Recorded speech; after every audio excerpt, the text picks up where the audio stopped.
This television series is about creative visions and respect for humanity. To explain this a little more, it's about creativity, the arts.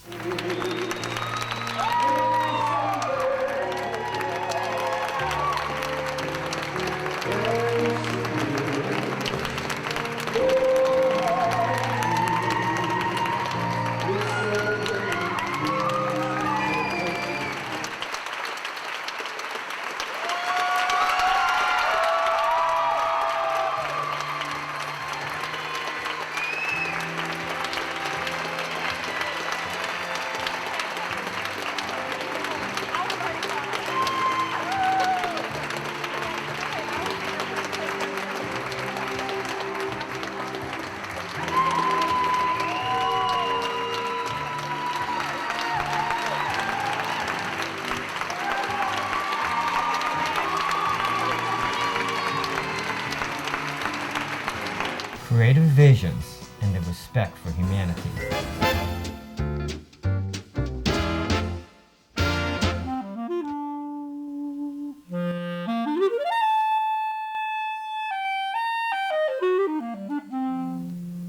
Hello, I'm Frank Adams. They all call me Doc Adams. In fact, I've been around a good little while, and right now I'm sitting in the famous Alabama Jazz Hall of Fame. And what we do here is we talk about the great musicians from Alabama, and also we have a strong interest in teaching young people how to play this thing called jazz.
not constricted, it's not held within bounds.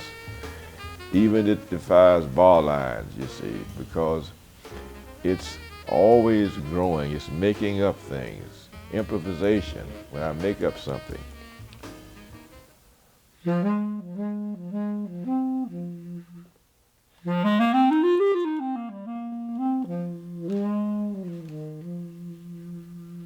Just something that comes on the spur of the moment that you're thinking about. It reflects a mood, it reflects a rhythm, and that's the thing about jazz that makes it such a different type of art form. Now, back in the early days, in fact, I was born in 1928, and when I came on the scene, Duke Ellington was wailing away at the Cotton Club. Johnny Hodges was playing alto saxophone, and there was the great Teddy Wilson. Billie Holiday was getting into singing. That's why we want people to come and visit the Alabama Jazz Hall of Fame. Look us over and you'll see Nat King Cole in here. He's from Montgomery, Alabama. You'll see the great Bessie Smith. You see Donna Washington from Mobile, Alabama. And so many great singers. Laura Washington from Birmingham, Alabama.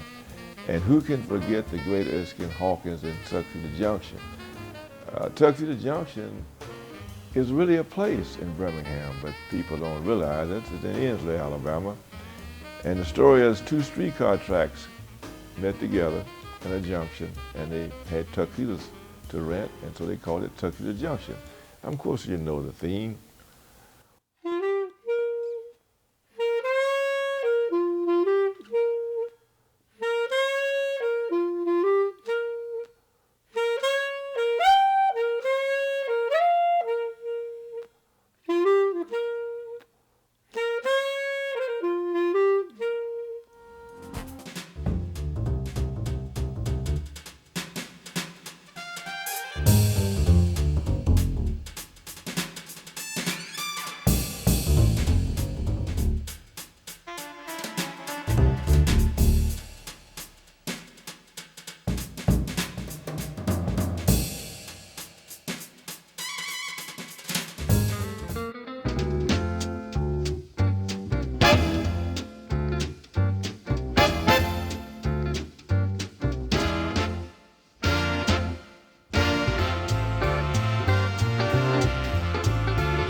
Back in 1978, the musicians were inducted into the Alabama Jazz Hall of Fame. First of all, that was the great Erskine Hawkins. Remember that? Just Erskine Hawkins and Samuel Lowe, the fellow who wrote all the music for Erskine Hawkins' band. And that was the clarinet wizard Hayward Henry. There's so many solos on Erskine Hawkins' recordings. And then there was the teacher of all teachers, John T. Fess Watley. Hundreds and hundreds of students Professor Watley taught, including J.L. Lowe. So in 1917, Professor Watley started teaching at Tuggle Institute, and that's where it all started. When you visit the museum, you see hundreds of students that Fess Watley taught. In fact, he's one of the focal points of the museum. And that's what you need to look at when you come here. And of course, we'll all show you Fess, and you'll understand why he made so many musicians famous.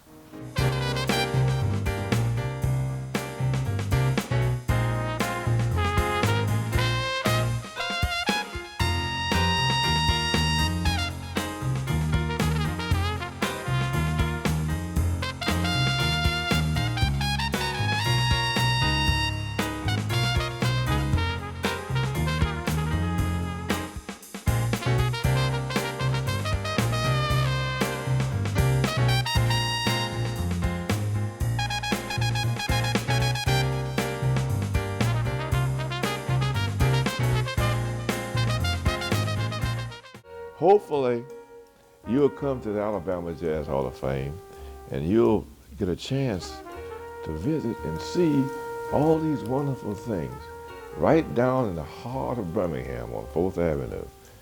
So I'm looking forward to seeing you. And this is not the end of our discussion, but today we want you to have a good time and look at this film and be sure to come and see us.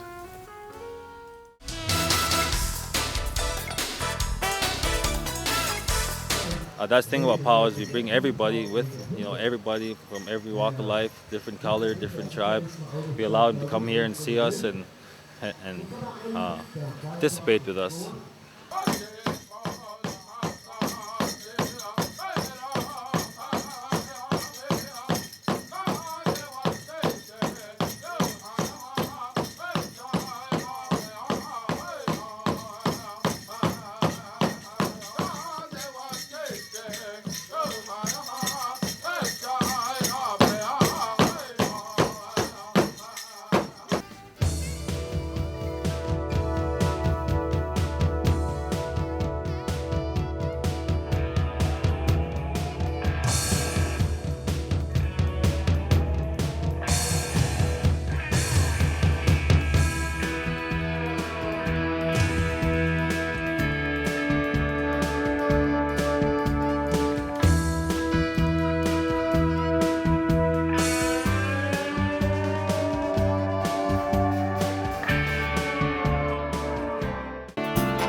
Hello, my name is Bill Legg, and for 19 years it's been my pleasure and honor to be the Executive Director of this wonderful facility, the State of Alabama Sports Hall of Fame.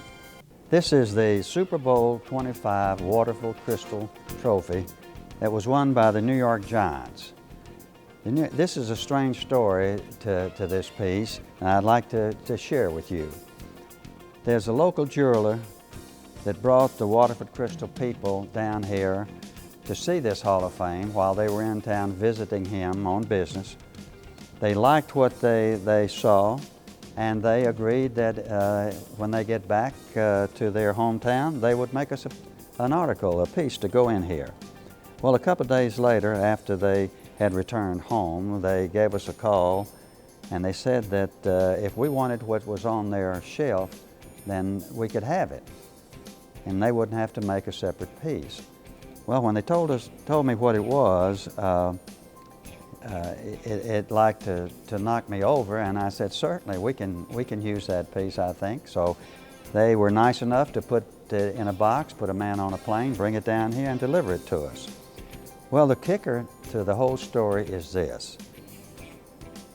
The New York Giants, when they won this, were playing in New York. Since then, they moved from New York to the Meadowlands in New Jersey. And New Jersey did not want anything that had New York on it. So our good fortune then, that they didn't want anything with New York on it, and we were able then to come into possession of this beautiful Waterful Crystal Super Bowl 25 trophy. This is a wonderful display that we're so proud to have in our possessions. It was given to us by Mr. Bob Hope. Mr. Hope was one of our distinguished American sportsmen that we have honored in the past. And his association with Alabama is his great friendship with Charlie Boswell, our wonderful blind golfer, and the fact that he came here many, many years helping Charlie put on a golf tournament that raised money for the Sight Foundation Hospital. Well, when he was honored and was very gracious in the time that he was here with us, we said we'd like to have something of yours that we can display in our museum. Well, when he got back home, he sent this golf club. And this is the club that Mr. Hope always had in his possession on his trips overseas when he entertained the troops. Every time he came out, he was introduced, you'd always see him with a golf club in his hand and swing it. And this is that golf club. And my, if that golf club could talk, what great stories it would have. You see here a bronze plaque And we do one of these on each one of our inductees. These plaques are placed on a plaque stand, and it's together by the class. You can see this is 1969. And what we do, the stands wind themselves around the atrium until they get down to the first floor. And on the first floor are the cases of the brand new inductees. But this is our first class right here, 1969. This is where we began.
We got the Fokker, our D7 Fokker, from the Ryder people up at Gunnersville. It was ground looped in the movie The Blue Max. So it took us about 9 years to restore it. Norm Ponder built the engine before we was able to restore the entire aircraft. He did such a good job as we convinced him to put another engine up in the fuselage of the Fokker D7, the top of an engine, and keep the original engine he built as a full replica of a Mercedes engine using the Fokker D7 during World War I. Also learned about air travel, which helped Pan American get an air contract in Peru. Came back to the United States and decided to have his own air, commercial air, and started Delta Airlines. So a crop duster was the plane that launched Delta Airlines. In the background is the F-86 Saberjet. It's painted in the colors of Captain Joe McConnell. You can see the 16 stars on the side of the 16 kills in the Korean War. He's a major ace of the Korean War. The plane is called the Beauticious Butch. Butch is his nickname for his wife. This was made into a movie, The McConnell Story, played by Alan Ladd and June Allison. The F-86, the storyline for the F-86 and the MiG-15 we have with the F-86 in the museum. The MiG-15 actually shot McConnell down. The Russian pilot of MiG-15 put a burst in the back of the McDonnell airplane. He was smoked but not on fire. So he did a G-roll, came up behind the MiG-15, shot him down, caused him to eject. Then Joe McConnell went out to sea, ditched his airplane, and was recovered by air and sea rescue. So essentially, each plane shot the other down. The Russian pilot ended up with 9 kills in the Korean War, and McConnell became the major ace with 16 kills. The general that heard this engagement said, "I want him back in the States by the time you see the period at the end of this sentence." He went back to the States because he didn't want the #1 ace to be shot down in the Korean War. He went back to the States and ironically was killed in a test pilot accident a short time later.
want to go to college?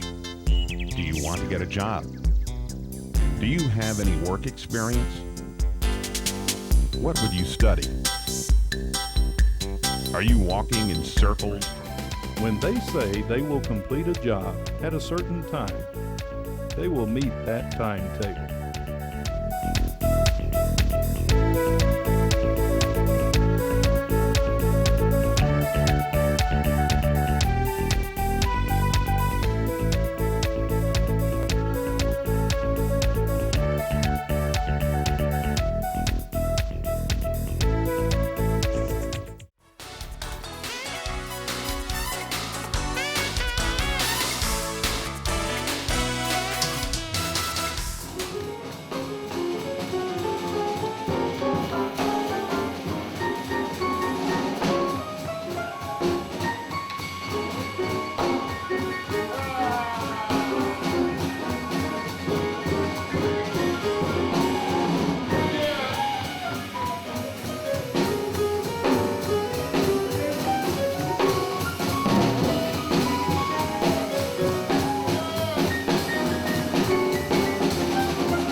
The artist, or the person who loves music and it gets in his heart and his soul, it's very difficult to find that person discriminating against anyone. We are all so much alike. We're all brothers, and this music is the thing that really sets us apart from a lot of persons that are not so blessed to have music in their lives.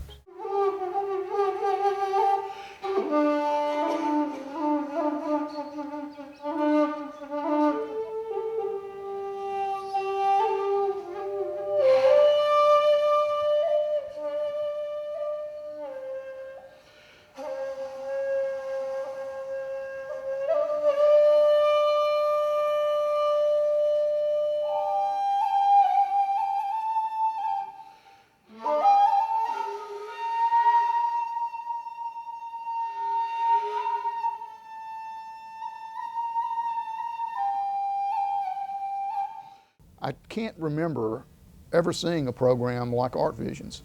Art Visions is a program about human rights, and what better place for a program like this to originate from than the cradle of civil rights, which is Birmingham, Alabama.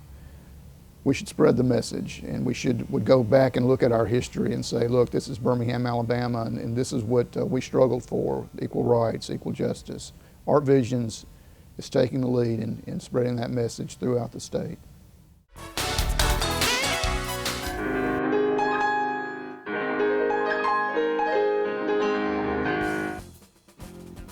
I hope you enjoyed today's program, and we do find a way to make the whole world a better place. We do need to respect everyone.